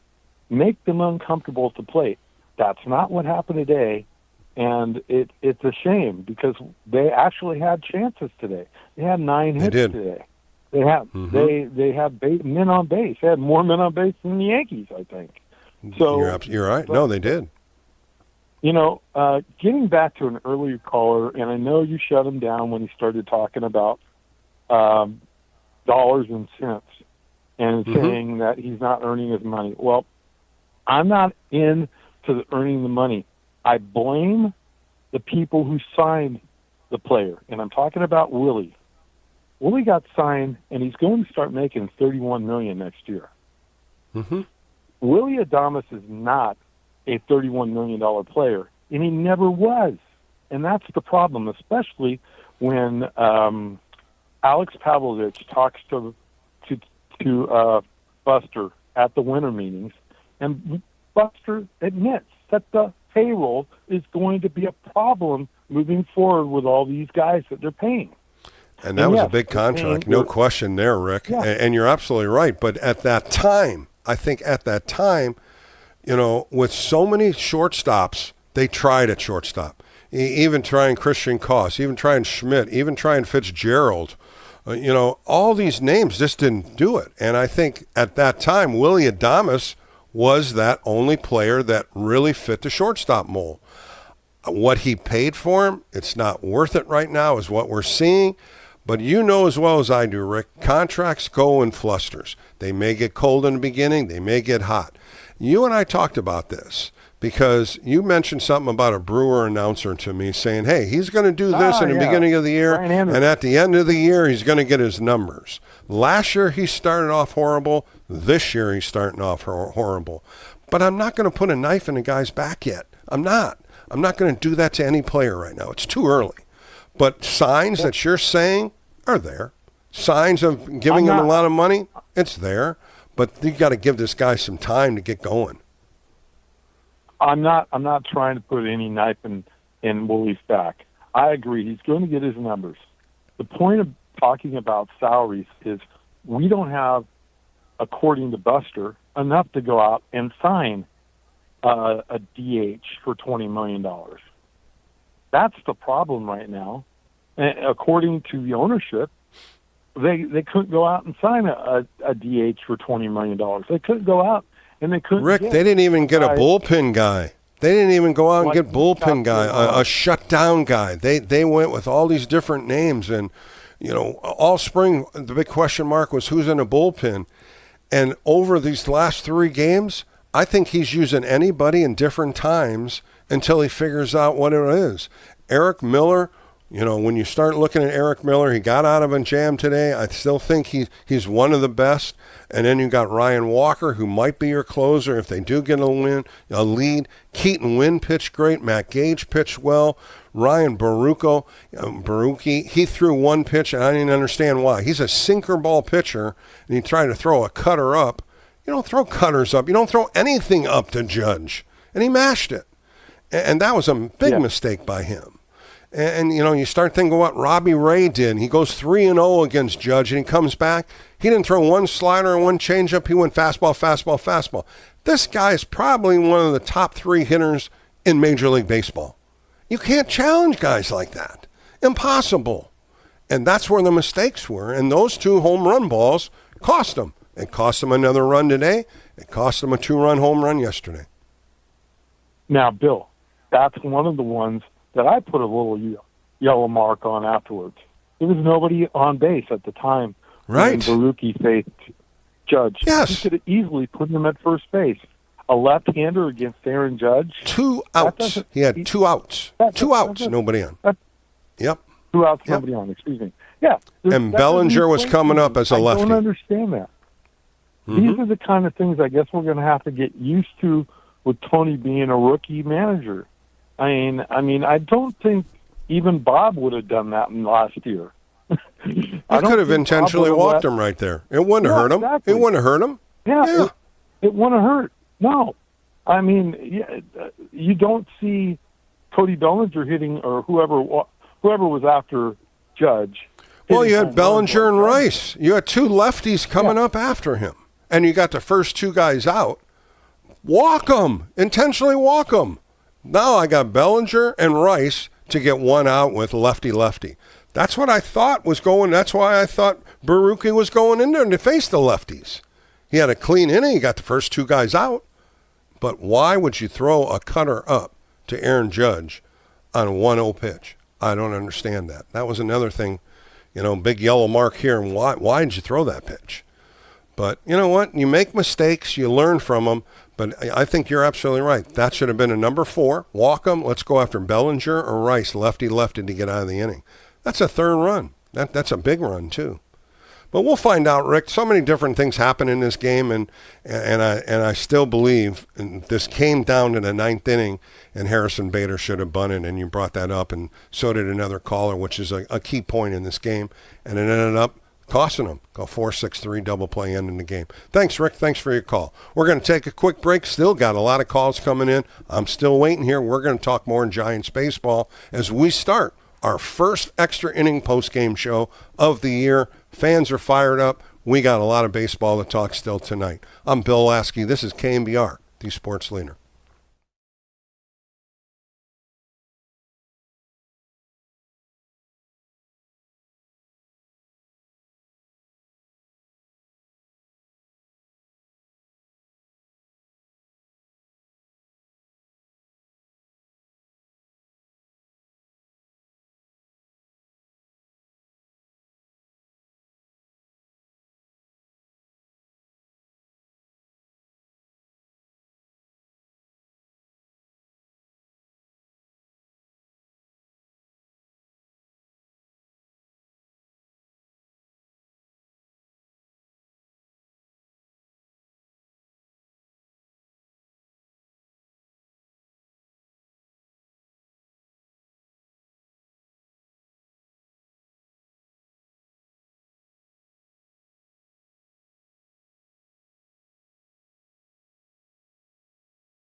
You're listening to the former Giants righty. It's KNBR Extra Innings with Bill Laskey. Sponsored by Lenardi's Markets of the Bay Area. Quite simply, the best. Heard on your Apple HomePod by saying play KNBR. All right, back on the Extra Inning post-game show. A couple people texting me in. Yes, my voice isn't normal. It's not 100%. The allergies have got me. So this week I'm going to take care of that. So thanks for calling in. People have texted me and a couple of emails coming in. But I'm okay. Everything's fine. I don't have a cold. It's allergy season. So you know what? I'll take care of it and move on from there. Let's go to the phone calls. Let's go to Cliff in Sacramento. Cliff, you're on Extra Innings. How are you this evening? Hey, is this Bill Laskey? You got me right, Cliff. How are you, pal? Okay, I'm doing all right, and I want to tell you, you got a good show here. I'm going to be tuning in. Good. I'm glad you are, Cliff. This is my 7th year doing it. This is the first official show, but got a lot of calls coming in from Giants fans. Of course, a frustrating first 3 games, but you know what? It's good baseball talk right here on KNBR. Is okay. So I'm a Sacramento River Cats fan, and that's Giant related, right? We're the Giants farm team. Great place to go, Sutter Health. Great. Yeah, ballpark. let me start and say that baseball is a situational game. It's a situational game. This whole 3-game series was lost. You lost it in the first inning of the first game. The score was 0-0. The Giants had a runner on first and third with 1 out. And the situation is you can hit into a double play, right? You got a runner on first and third. You get into a double play. So you want to take that option away from the defense. What you should do is... So what ended up happening? What ended up happening here? Yeah, that's the answer here. You had a strikeout and a ground ball. They didn't score. That was one of the best first opportunities the Giants had in that game, and really it was about the only one they had. Right. The Giants had a chance to set the tone of the game. They should have had runner on first base, try to steal second, and make the defense make an error. You have to put the ball. Yeah, but you know what, Cliff? You know who was at first base? You know who was at first base? I don't know. Rafael Devers. Rafael Devers was. You're not going to steal Rafael Devers. Okay. I understand what you're saying. You're putting pressure on the defense. You were hoping Willie Adames would hit a fly ball to get a sac fly out of it. That just didn't happen. Right. Well, what you do is you practice situations before the game starts. Practice. They do so much work. They do so many situations. They do all this. It's just the offense, Cliff, just wasn't there for 3 games. 13 hits. You got 9 today. They just did not have situational hitting today. 4 double play balls and innings.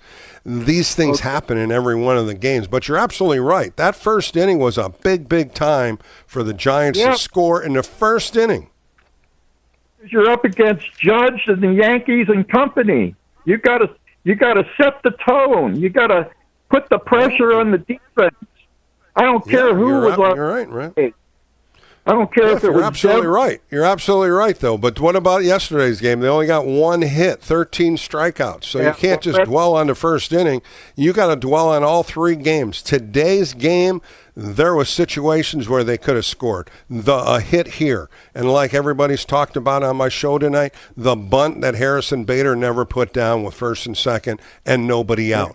100% correct. That was a big play. Nobody understands why the bunt wasn't put down. I still am perplexed about it. So there was parts in this game today that they could have scored and they didn't. Right. Well, I didn't. I couldn't listen to the whole game. I just caught the last part of it. But there's a thing in baseball called the unintentional intentional walk. When you're pitching the Judge, you don't want to pitch to him. You want to unintentionally walk that guy.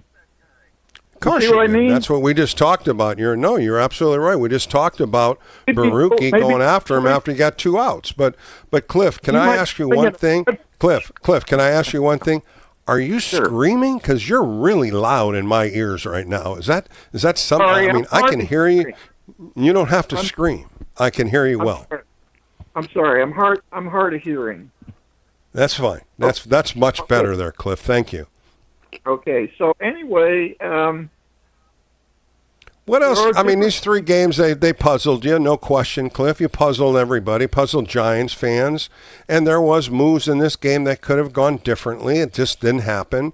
I keep talking about pinch hitting. Nobody pinch hit in this 3-game series. There was no moving, times to bunt, times to get guys over. It just didn't happen. So we got to erase these 3 games, take the day off tomorrow and start in San Diego and start to try to win a game here with good baseball. And I think that's what you're talking about, Cliff. Good, solid baseball. And I thank you for the call, buddy. I appreciate it. Keep going those Rivercat games. That's exciting. Let's go to Bar Fighter. He's in San Jose. Bar Fighter, how are you this evening? Hey, prime time. Yes, sir. What's going on, buddy? You got to do quick, buddy. Still a proud and long-standing member of the Lunatic Fringe. To all the lunatics before me, I salute you. Hey, so, you're the best, buddy. Vitello seems like he's a deer in the headlights. Can I give you a suggestion? Fire away. I'm open to suggestions. Put Baker, put Boach, put Washington in the bench for at least one game. They all go up in the field, and everybody knows that. Yeah, but they're not going to do that. What they did, Bar Fighter, and I still believe it should happen. Ron Wotus is in that dugout for home games. Ron Wotus needs to stand by Tony Vitello. Ron Wotus is a great bench coach. He understands the game more than people think. He needs to sit next to him. If he's going to be in that dugout on the home side, he needs to be close to talk to him. And he's down in the middle of the dugout. I don't understand that. And they need to shift some things around in this dugout to help Tony out. I know you might be talking in and out, but there was times in this game there had to be some changes, and it just didn't happen. Yeah, I mean, basically, to me, he was a collegiate coach, manager, whatever. And he's trying to manage a bunch of 30-somethings, and he needs basically some people with experience to back him up. That's what my thinking is. Well, I think he's got him. He's got him, but he needs to listen during the game. In-game situations mean so much more than after the game when you're sitting in your boardroom talking about the situations. It's in-game. Barfinder, you know this. You know the game of baseball. The game goes so fast. There's so many things that happen, and that's where you need a muffler next to you to say, here's your options. Here's your options. What do you want to do? Not one hitter ahead, 2 or 3 hitters ahead. That's what a good bench coach does. A good bench coach tells that manager, this is what we can do. This is what we got going down. And right then and there, and I didn't know Harrison Bader was 0 for 8 or 0 for 9 against Benar, but that tells me right there, why couldn't Christian Koss come in and lay a bunt down?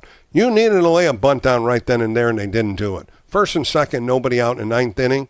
You needed to tie the game. The only way you're going to do that is move those guys to second and third, and they didn't do it. Hey, when you don't have the heavy lifter talent, and the Giants don't have that, that was the great thing about Billy Ball. You got to start doing maneuvers, stealing, running as fast, just basically creating some kind of atmosphere where the opposition doesn't know what you're doing. Right. Well, there's things that have to happen here, and I think what's happened, and you said it, I think Tony needs help. I think he needs somebody with experience to tell him some of the situations that he's in. That in the dugout right now, the game's going by so fast in his head, and he's trying to think ahead of times. It is a faster game in the big leagues than college. You can tell me all you want in college baseball. It's a good game. It's a great way to make a living in college baseball. But coming up to the big leagues, this is a fast game, and there's so much talent. There's so much good pitching. There's so many ways you have to execute. It just wasn't done right today. And I think today was the first sign of that. Yep, I can hardly be hearing Barfader, but that's okay. We'll talk to you as this season goes on. All right, we're going to take a break here. What a great first show. Great callers, some new callers, some old callers. I really appreciate all the calls tonight. But I want you to sit back now because I got 2 great interviews coming up. The first one, Ron Guidry, number 49, retired by the New York Yankees. Had a great time talking to him. That's coming up next right here on the Extra Inning Post-Game Show on KNBR.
This is KNBR Extra Innings with former Giants right-hander Bill Laskey. Sponsored by Lenardi's Markets of the Bay Area. Quite simply, the best. Hear him on your Apple HomePod by saying play KNBR. Play KNBR.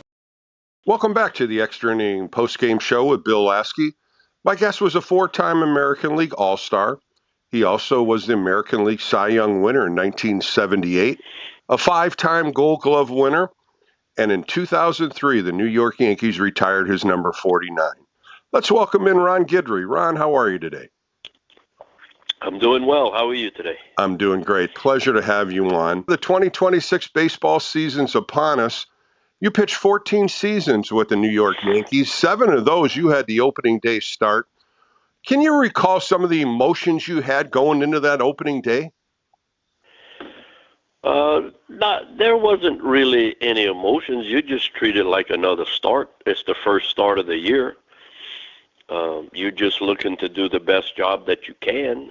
You just came out of spring training, so if you pitched well in the spring, then you want to continue. If you pitch bad in the spring, then you want to make sure that you ironed out all your problems. But it's just another game. Well, Ron, you were one of the best pitchers the Yankees had. Let's go back in time a little bit. You started in University of Southwestern Louisiana, the Ragin' Cajuns. You pitched there a couple years, 12-5, 2.03 earned run average, 137 strikeouts. Were you looking at the time to play Major League Baseball? Were you looking to play a little more college baseball? Because the 2 years were very successful. I didn't know about the baseball future. I didn't know, your aspirations, you kind of doubt because you don't know if you're good enough where you are. And that's a smaller college. I mean, it's the second biggest college in the state of Louisiana, but you don't get a lot of notoriety like an LSU or an Alabama or those big SEC schools. So I didn't know about that. The turning point for me, though, is after my sophomore year at UL, there were three of us from the baseball team that went to play a summer league in Liberal, Kansas. Mm-hmm. And when you go to those places that summer, they get the best college players all over the country to come to play.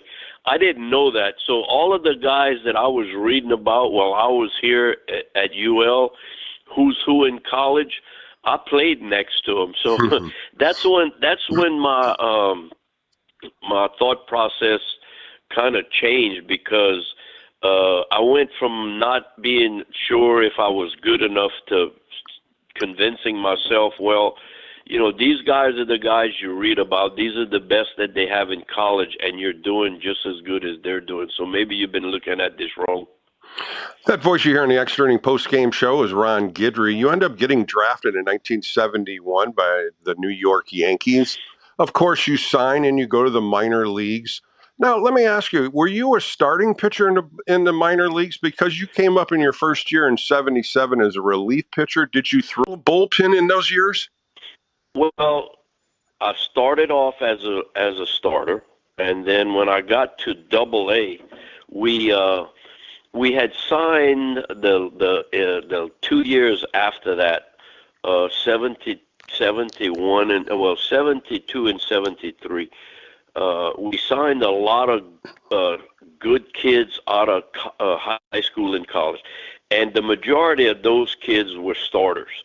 So when I got to Double-A in 74, they talked to me about maybe moving in the bullpen because they left it up to me. I could have declined or I accepted it because I hadn't done anything really worthwhile to brag about as a starter. So I went to the bullpen and I started learning how to pitch out of the bullpen. And when I went to AAA with Bobby Cox in AAA, it's when I started to excel as a closer. So when I went up to the big club, I was supposed to be a closer in New York at some point in time. But at the time, we had Sparky Lyle, who was a premier closer, so I didn't get to close. Well, Ron, you ended up going to the big leagues in 1977 as a relief pitcher. I read a story where Sparky Lyle taught you the slider, taught you a grip to throw the slider. You had a high-velocity fastball. That slider mix you threw in there was just devastating for the arsenal you had. Tell me how you worked that into your pitches. Well, when I first got up there, I always threw hard, but I didn't really have a really great breaking ball to complement the fastball. I had something that I threw, but it wasn't what I wound up with. And I was throwing in the bullpen one day, and he walked up to him and he said, "Look," he said, "everybody up here knows you throw as hard as anybody, but you need to come up with a different pitch to complement so they don't just keep sitting on that." And he said, "I've been watching you throw, and you remind me of just a smaller me. We throw so much alike. Our mechanics are a lot alike. We both throw over the top, coming down." And he said, "That's all I do with my slider is I just really flip my wrist at the end of my delivery." And he said, "I think that you could do the same thing." So he said so much as that the grip wasn't the main focus. It was what you did with your wrist to make the ball rotate and go down. So I started working on just throwing what he was teaching me. And finally, when he said, okay, he said, now, like, okay, tonight when you throw it, just turn it loose. Think of it as a fastball. Throw it as hard as you have and just bust your wrist over at the end. And that's all I started doing. And all of a sudden, it developed into what I called my slider. Ron Guidry joining me on the Extra Inning postgame show. Louisiana Lightning. I love that nickname of you. You ended up going into the rotation that year in '77. You finished 16-7. You guys won your first World Series, and it went really well. But in 1978, boy, oh boy, what a fantastic year you had. That was the year you won the AL Cy Young, 25-3, 273 2/3 innings, a sparkling 1.74 earned run average, 9 shutouts, 16 complete games. Everything was consistent when you went out there, every game. How did you stay in that same realm of thinking? How did you stay in that same way of staying in focus? Well, I try to explain it. It takes a while to explain, but the team and I, as a pitcher on a baseball team, we just played so well together. It started off as a small joke, and then it just grew from there because season we didn't play as great as we did, say, like the second half. Because at one point in time, we actually woke up one morning and we were 14 games behind Boston as late as June. So I kept winning. I kept pitching. I wasn't pitching as dominant as I was later on, but I was winning and I was pitching well. And we came into a series in New York one afternoon, and I walked in from the bullpen, sat on the dugout. And Mickey Rivers, my center fielder, being his comical self, he kind of bent over from where he was sitting on the bench, and I know he said it as a joke the first time, but he said, Gator, he said, how many runs do you think we need to score today for you to win? And I said, if you give me 2 early, game's over. And you say something like that in jest because you know what he meant.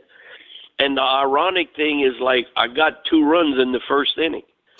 So, it started where I would not go out and give up anything. And then, we could score more runs later on.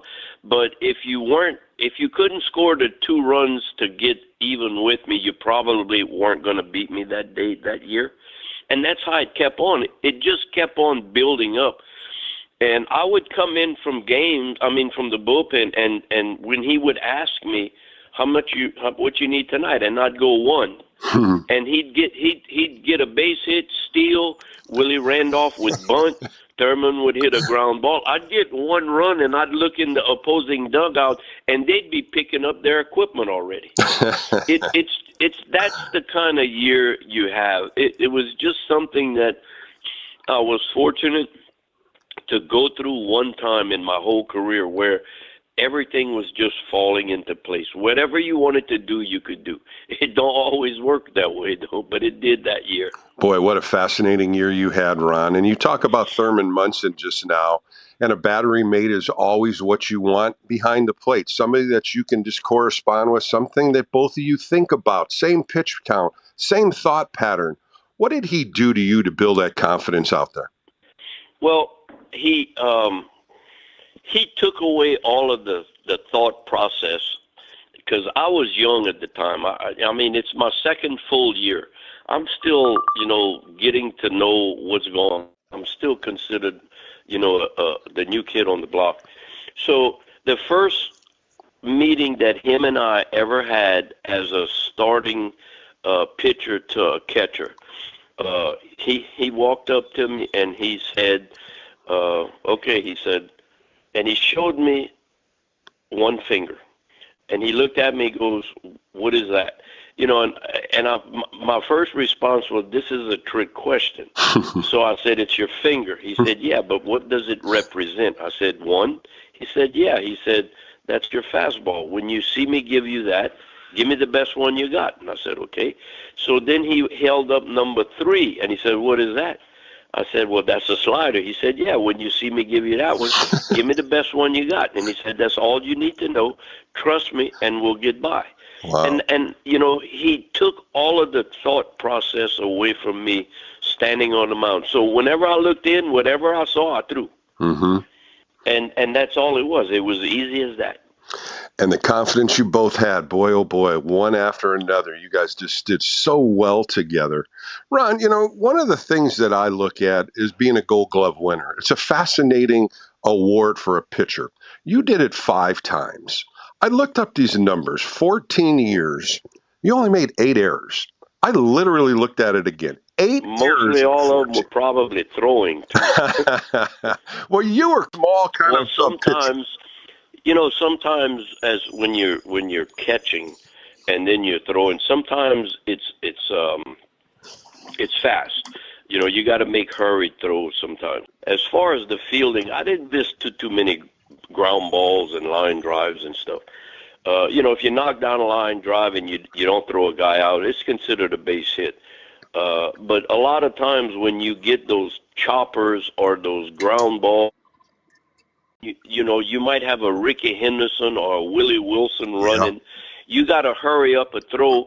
You throw the ball away, and then what happens is their speed, they'll go to second. So advancing a base, you get stuck with an error. Now, if he's safe at first and the first baseman cuts the ball off, he probably gets a hit, but you're not credited an error. But if you throw a ball away, then you get credited an error. And I can remember a couple of those. So it's not like you miss a ball and you blatantly do something really bad. I know the first error that I made, I fielded a bunt and I hummed that ball down the right field line on the first base side. And I was so embarrassed that I had convinced myself I'd never do something like that again. So I prided myself. I took 50 ground balls every day during spring training to make sure that I had a jump start on fielding ground balls. Well, Ron, being left-handed, of course, fielding the ball, you had to make a full turn to make that throw to first, especially covering first base. You had to throw off the right side of the mound and then make that 360 and bust tail to first base. You were pretty quick in speed, but you had to work a lot on that. Well, yeah, you always work on that, but because of my mechanics, I always had what everybody looks at. They always said I had a little hop at the end of my delivery. So as I threw the ball, and I actually got to be 2 or 3 feet closer to home plate than normal because of the jump that I had. I just didn't throw and turn or spin or stop. Once my right foot hit the ground, I actually jumped 2 or 3 feet above that. So when I would hit the ground, I was actually still moving. So if you hit balls or you bunted, I was already moving when I saw what you were doing. And you have an idea when guys bunt, or you have an idea who are good bunters, drag bunters and stuff like that. Like Rod Carew was an excellent bunter. So the guys that are capable of doing it, you make a mental note of doing that. So as you release the ball and you're going through your delivery, by the time that you're going through all of that and your right foot is hitting the ground and you're going through your last millisecond of delivery, if they're going to drag bunt, their bat is off their shoulders. So it's a bunt. And if they square around to bunt, they generally square around to bunt before you even throw the pitch. So you know what's going on. So, but like I said, most of the time I was already moving before you bunted the ball. So all I had to see was, did you bunt it left or right? And I just adjusted. A few more minutes with Ron Guidry on the Extra Inning Post-Game Show. One of the things that happens very, very infrequent is an immaculate inning. 9 pitches, 9 strikes, 3 strikeouts. You did that on August 7th, 1984, against Fisk, Pachorik, and Lazinski. 3 tough pitches, 3 tough hitters that you went after, and you did it. You know, it was the 9th inning, and if I'm not mistaken, I think that was a shutout. It was. Yeah, so you know you're going out there to make sure. Now I had more than what was the score of the game? 3, 4, 5, nothing. I think it was 4-0. Yeah, okay. So you have runs to play with. The worst that the first guy can do is a solo. So you could give up 3 solo home runs and still win that game. So I went out, and like I always did, I went out to make it as hard on you as I could. I wasn't going to leave anything behind, and then I had been throwing the ball fairly well all day. So when I went out that for the 9th inning, you know, I just said, okay, you're not walking a guy because you don't give up a lot of leadoff home runs, but every time you walk a guy to lead off an inning, it seems like he scores. So do not walk a guy. So I just, I challenged Lazinski, and, I struck him out. And then the next guy, was basically the same. And then I didn't know about the 9-pitch thing. Right. Not until I got in the dugout did somebody come over to say, hey, man, you know what you did? That's called an immaculate inning. I said, no, I don't know. I'm not worried about this. Well, it was very impressive. As we finish up with Ron Guidry, in 2003, the New York Yankees put a beautiful plaque in Monument Park with your dedication to number 49 being retired. On that plaque, it said, a dominating pitcher, a respected leader, a true Yankee. How emotional was that day when they retired your number and you saw that plaque? Well, like I said, I knew they were retiring my number. The family had said, okay, well, they're going to retire your number, blah, blah, blah. And that was fine. It was quite an honor because you get there, you want to play, you want to do the best job that you can. And then when you leave, you're asking yourself, did I do enough while I was here for the organization? So, for me, I got an answer. They were retiring my number, but I just completely forgot that, if they retire your number, you get a plaque. And I didn't really have any emotion about the whole day until I walked out in the dugout, and I realized that the plaque was covered at the time, but I realized what it was, and that's when it hit me what was really going on. You not only do you get your number retired, but you get a plaque out in center field. And at the time, they didn't have very many out there. So it was quite an honor to know that your name was going up there with all of the guys who have played in the past and have done the same thing and had their numbers retired and had a plaque out there. Well, Ron, I appreciate your time today on a fascinating career and reminiscing some of the great points. Thank you once again for joining Extra Inning Postgame Show. Well, you're quite welcome. That was Ron Guidry on the Extra Inning Postgame Show. More coming up right here on KNBR, the Sports Leader.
KNBR Extra Innings with Bill Laskey keeps the postgame rolling live right here. Sponsored by Lenardi's Markets of the Bay Area. Quite simply, the best. On KNBR 104.5 FM and 680 AM. The sports leader. Welcome back to the Extra Inning post-game show as the Giants lose a tough one today, 3-1 against the New York Yankees. They're 0-3, but onward and better days ahead. Of course, they're playing the Padres for 3 games starting on Monday right here on KNBR at 6:45. Coming up next, I sit down with Kurt Casali. Of course, he is an advisor for the Buster Posey regime with Javi Lopez. That's coming up next. I sit down with Kurt, his 11-year career, and talk a little bit more about what his next adventure is. That's coming up next right here on KNBR, the sports leader.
Bill is back. Fired up, bringing it, all excited. This is KNBR Extra Innings with Bill Laskey. Sponsored by Lenardi's Markets of the Bay Area. Quite simply, the best. Listen on your Google Home smart speaker by saying play KNBR. Welcome back to the Extra Inning post-game show with Bill Laskey. My guest, when he played, was on the show a few times. Now we have to call him a special advisor. Let's bring in Kurt Casali. Kurt, how are you? I'm great. Thank you, Bill, for having me. Well, it's a pleasure talking to you again, but under different circumstances. But I got to go back 11 years in Major League Baseball. The end was always near. But how do you know that the end was being, coming to an end? Did you talk to your family? Was it more your thoughts on it? And boy, how does it feel not putting catching gear on again?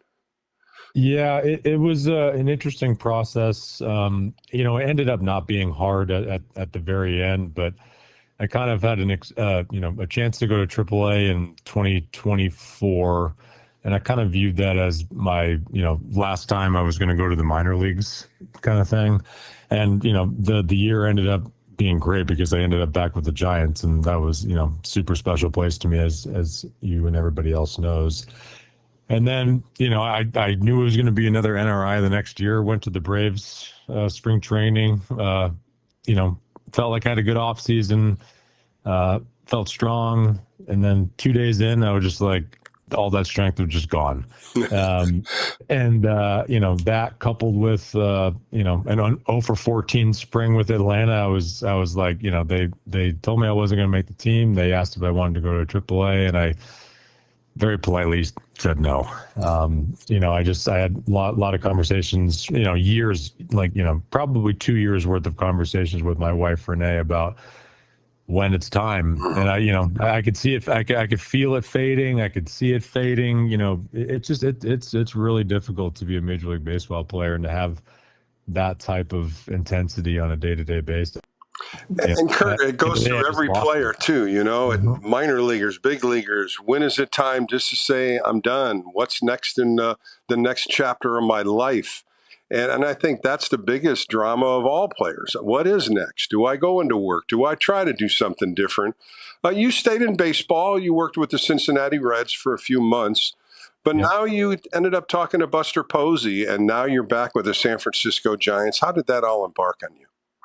It, I had a conversation with the Reds this off season about a position for next season. and they didn't have anything available. So, I thank them for their time, and I definitely learned a lot last summer. And my first call was to Buster right away. I mean, I remember having conversations with him even years ago. I'm 21 or 22, and we were kind of just. I felt like we were just kind of kicking the can around him, but he was like, "You want to run the Giants with me someday?"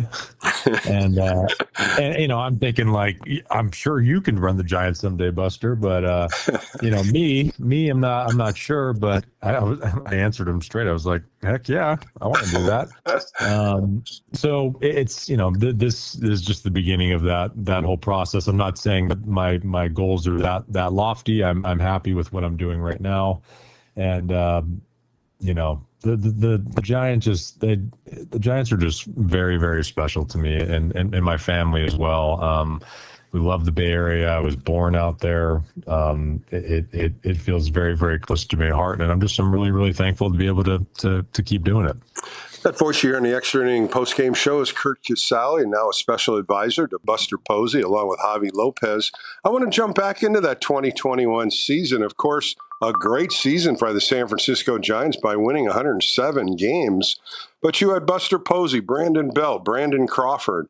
You had a pitching staff that was unbelievable, from Kevin Gausman, Logan Webb, Johnny Cueto of all names. You know what? You were part of that team. You were a backup catcher. But you know what? Backup catchers had a lot to do with the starting staff and the bullpen. And they trusted you just like they did in Buster. What made that communication with you with those pitchers so elite?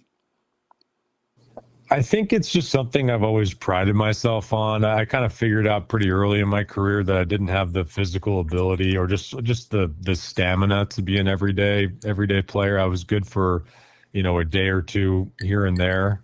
And when that writing became on the wall, I kind of decided to just really dial in my game calling, my catching, my communication skills, and just try to be the best backup catcher I could possibly be. That whenever my name was called and I was in the lineup that day, that the pitching staff was not going to skip a beat. I definitely wasn't going to, produce offensively like our starter was, but that, I got over that pretty quickly because I realized that was how I was going to stay in the game, was catching the baseball and calling a good game and all those things. But, we had some great pitchers. It wasn't, it definitely wasn't a one-sided street. I mean, Gausman had a great year. That was Logan Webb's coming out party. Anthony DeSclafani popped off that year. Cueto here and there had some big moments.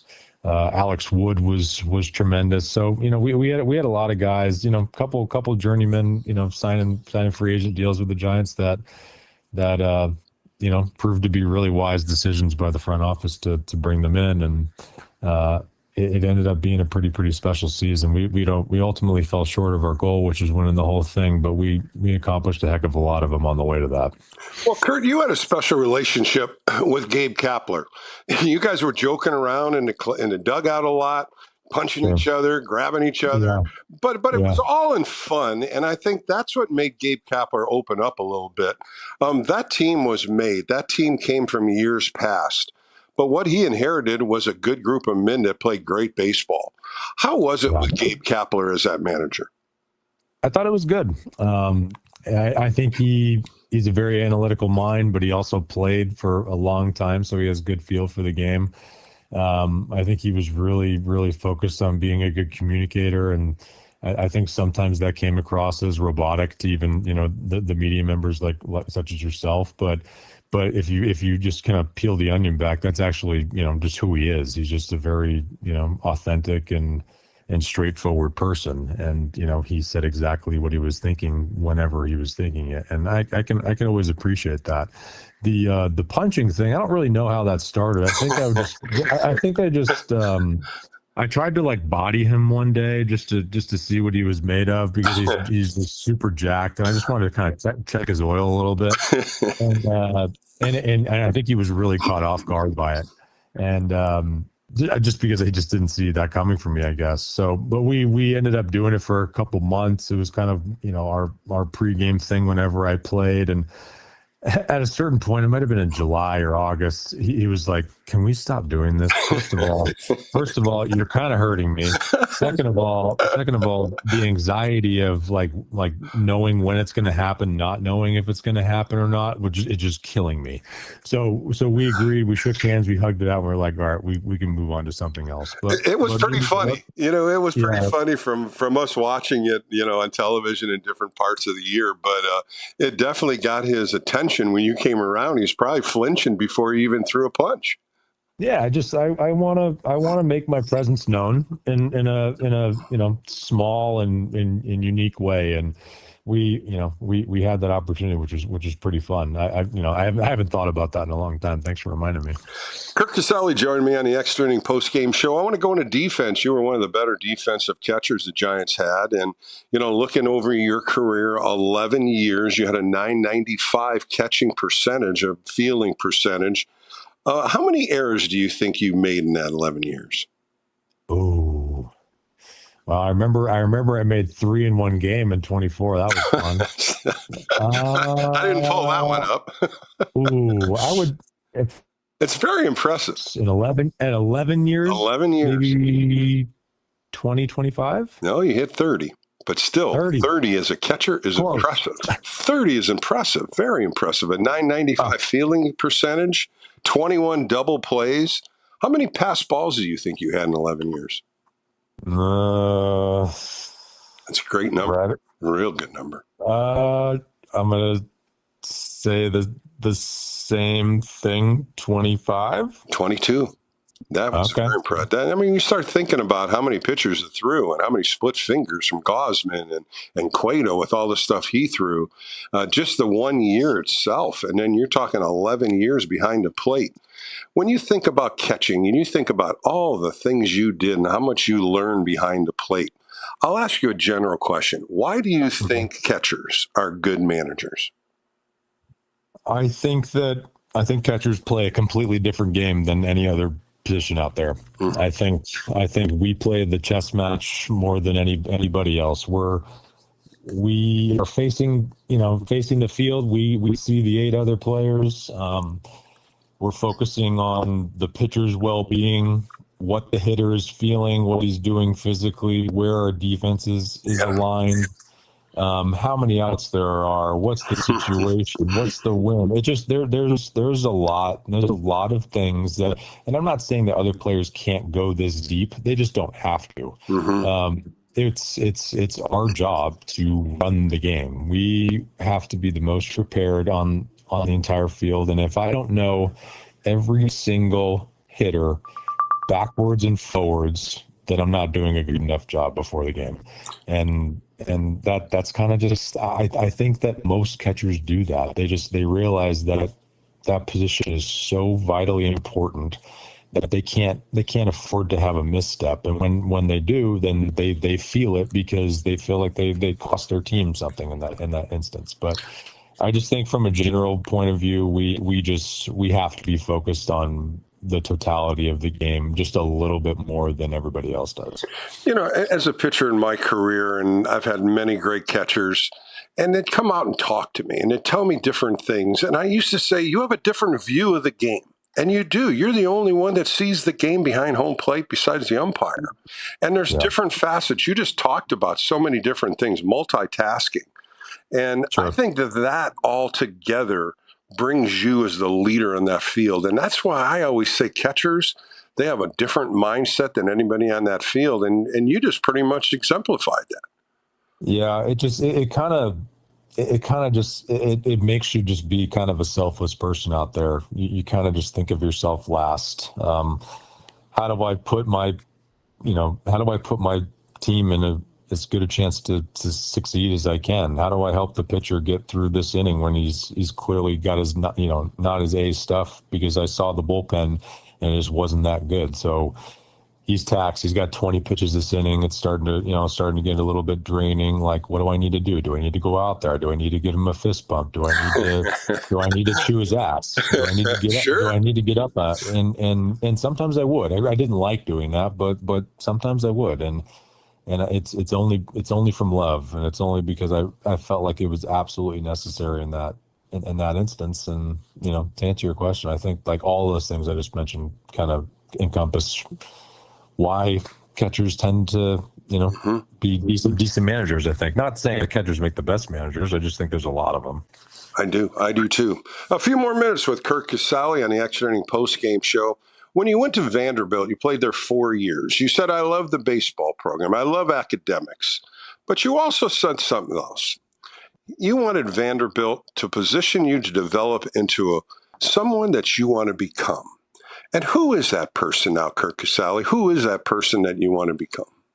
I want,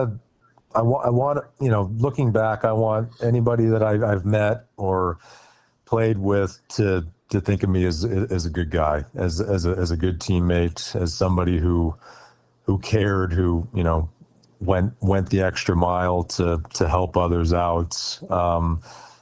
I want people to think of me as somebody who can keep things loose, but can get down to the weeds if necessary. And that's an interesting question. I don't know if I've ever been asked that question before. Well, that's good. I got you. Yeah. You got me. I just want to be.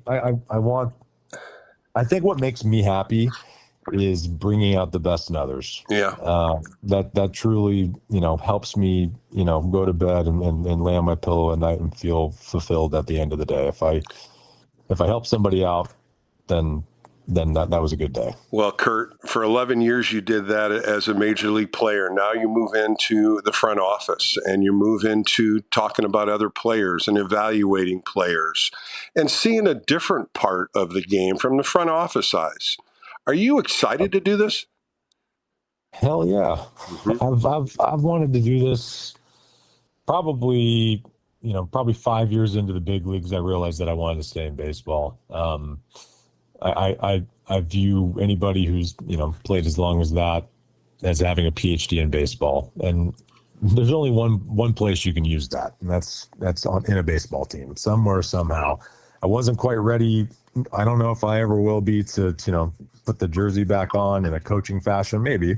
But in terms of being around great people in the Giants organization, like being around with Buster, with Zach, with Jeremy, with Paul, I mean, I could just think they're all such incredible human beings and they care so much. And I think that's just a common misconception about people that work in the front office is that we view players as just numbers. And I can tell you that is just wholeheartedly false. Yeah.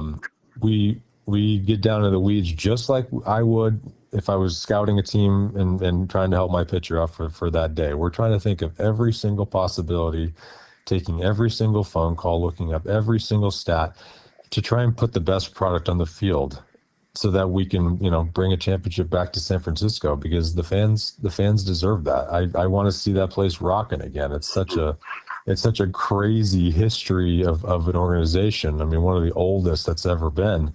And to be on this side of it, it's been pretty nice. And I don't know if you notice, I'm a big golfer, so I like the polo and quarter zip look a lot.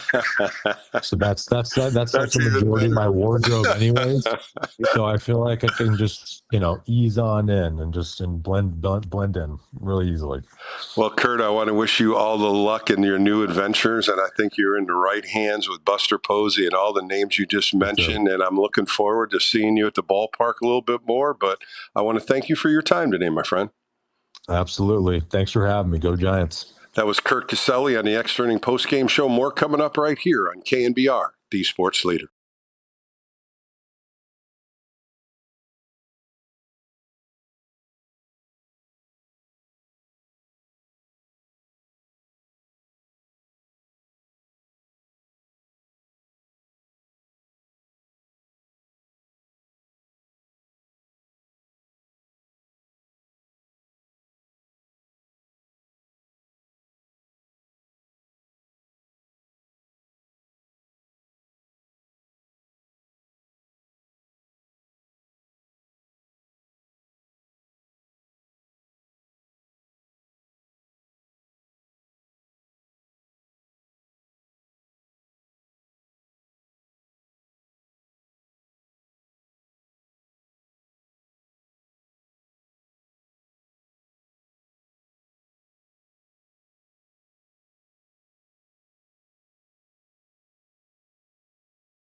The game may be over, but we know you want to talk more ball. So KNBR Extra Innings with Bill Laskey continues. Sponsored by Lenardi's Markets of the Bay Area. Quite simply, the best. We are KNBR 104.5 and 6.8, the sports leader. Welcome back to the Extra Inning Post-Game Show as we finish out our first show for the 2026 San Francisco Giants baseball season. Giants lose a tough one today, 3-1. They're 0-3 going into the San Diego Padres series starting on Monday. I'll be doing the Sports Phone KNBR show on Friday, and the Extra Inning Post-Game Show will be following up the New York Mets series next Saturday and Sunday.